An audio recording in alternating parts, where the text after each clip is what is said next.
Hello my friends and welcome, my name is Dennis and this is the latest update from Ukraine. Let's zoom in firstly to the Kharkiv, where the situation is without any change. Obviously in Kharkiv region the Ukrainian and Russian forces are in similar position, they all in lack of resources. However, Russia still has advantage because it's their border, they can send new reinforcements. That is why they took this part two of the villages 1 week ago, and Ukrainian forces lost Vesela village. We are not sure who is controlling this village right now, but the battlefield is very hot here. The Kharkiv city itself was under attack by Russian artillery or missiles, we don't know now for sure. The mall was struck by that rocket. However, that attack was during the night time and there were no casualties. Russia insisted that they fired towards the military factory, but in fact it was just a mall. In this area for Ukrainian forces it would be fantastic to have this Volchansk under control. There is a main crossroad in Volchansk, and also this white road over here is the railroad that Russia uses to supply their forces in Izum. I was almost sure that we're gonna get this city under Ukrainian control, but it is harder than I expected, my friends, and also we have the natural obstacle, this river that prevents Ukrainian forces from the massive counterattack. And Russia has their 27th separate guard motorized rifle brigade, so they are securing this perimeter. But let's go a little bit to the south, to Izum itself, where Russia has some kind of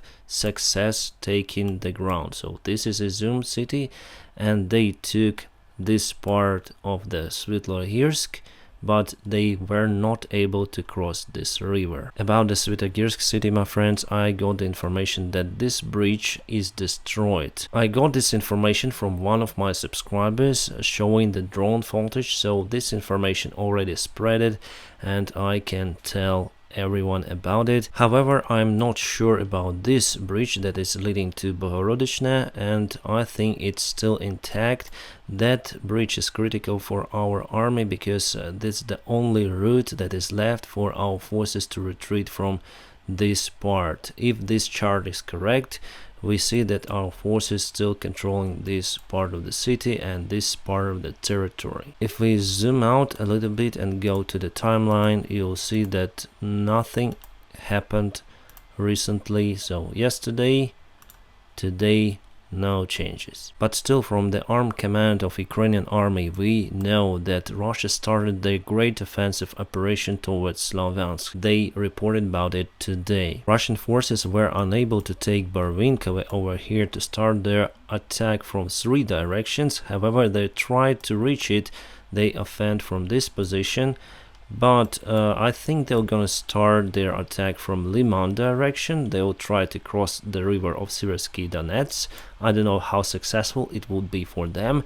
And also they will start their attack from Izum direction using this road, but also we have the big natural obstacle here, the water reservoir. So for Russia it will be very hard to take Slavyansk and Kramatorsk under their control, because we also have lots of our defense lines over there that were built during the last 8 years. And I think that they not gonna make it until they capture the Severodonetsk, my friends.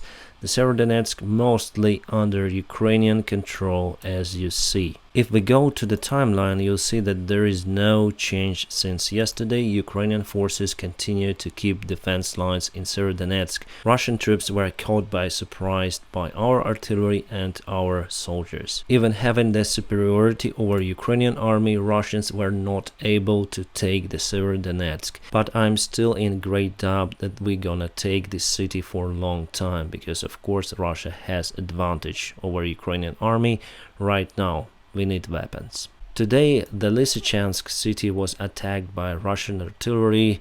I don't know about the casualties, I don't know about our soldiers.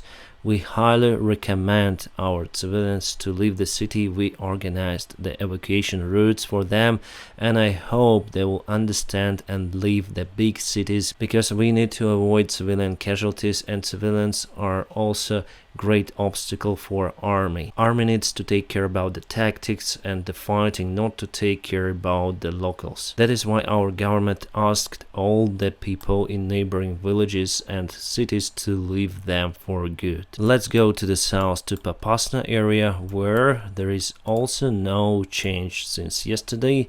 However, Russia changed the direction of their attack. The arrow moved a little bit to the north. They want to get to Lysychansk. So far unsuccessful, because they were not able to take this major road even leading to Lysychansk, and they are located in a field that is good spot for our artillery.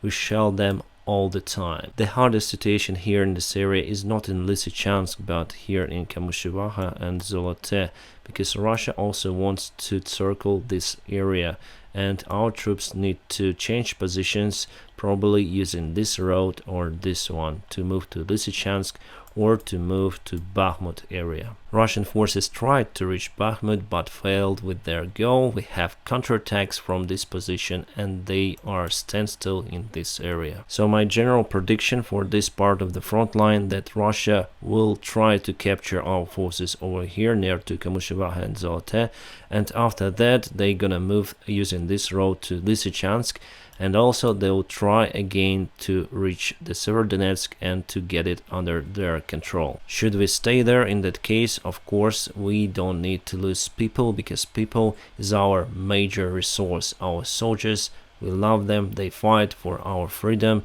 they fight for our lives and for Ukraine. And from Severodonetsk and Popasna, let's move to the south, where the situation without the changes for a very long time, my friends. They tried to attack Marinka over here, they tried to attack Avdiivka, that is not far away from Donetsk, but so far unsuccessfully. It means that they sent most of the forces to Severodonetsk and to Izum. And from Donetsk Oblast, let's go to Zaporizhia. I was in that city many times, and this is a very historical place for Ukrainian culture, the island of Hortitsa, that was also under attack by Russians. We have a very powerful hydroelectric power plant over here, Dniprogas, that supplies not only the city itself, but many of the regions outside even of Zaporizhia Oblast. And across the river we have the Energodar city, where is the biggest nuclear power plant in Eastern Europe.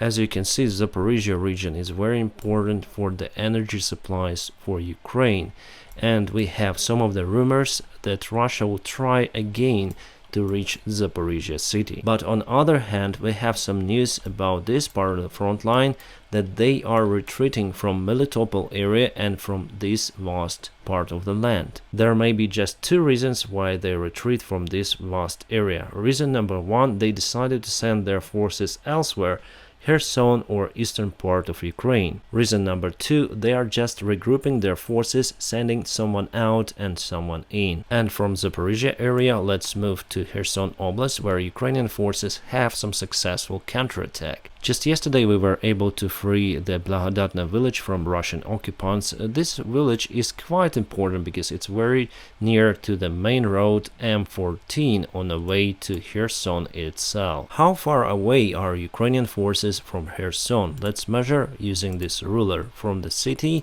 border till this controlled territory. 16.5 kilometers. I would say it's quite close, and we may use the artillery systems to fire to Russian positions over here to the airport and here and there. But we will not fire towards the city because there are lots of civilians that are still living in that occupied city. By the way, this airport name is Chernobyevka, and we already attacked it 21 times. Russia lost many of their helicopters, armored vehicles, soldiers and airplanes in that airport. It was a very stupid idea from Russian general side to use this airport as the hub base because it is very close to the front line. That is why they have such huge losses there. Now they mainly use the Melitopol airport located over here. And they also use Chaplinka on the south, and also there are many airfields in Crimea itself. They use Crimea now as unsinkable air carrier for their airplanes, but for helicopters, my friends, this distance is very long to reach the front line, and you mainly use helicopters on the front lines. Let's measure the distance from Jankoy airport on the north part of Crimea towards the front lines, and you'll see that it is almost 200 kilometers as I see it. Yeah, 190 kilometers. It is quite far away for helicopters usage. Alright, my friends, and my prediction, my personal forecast about this place, we will continue to push Russians towards Kherson, and at some point we'll try to recapture the city to free it from Russian occupants, and also we have successful counterattack here. Then we'll have enough weapons. We're gonna cut this part, and we're gonna cut also Russian supplies towards Kherson Oblast. I personally do not see that Russia may start their second attempt getting to Mykolaiv, because simply there is no enough forces for them in this region. And now let's conclude for today, and let's give the general forecast for Russian attacks. Russia may have some tactical advantage on the north part in Kharkiv area, but it's not the strategic advance. They may try to reach Slavyansk and Kramatorsk, but I think unsuccessfully. And the possible success for them will be here in Severodonetsk and Kamushivaha and Zolote area. Also, they may try to reach Bakhmut.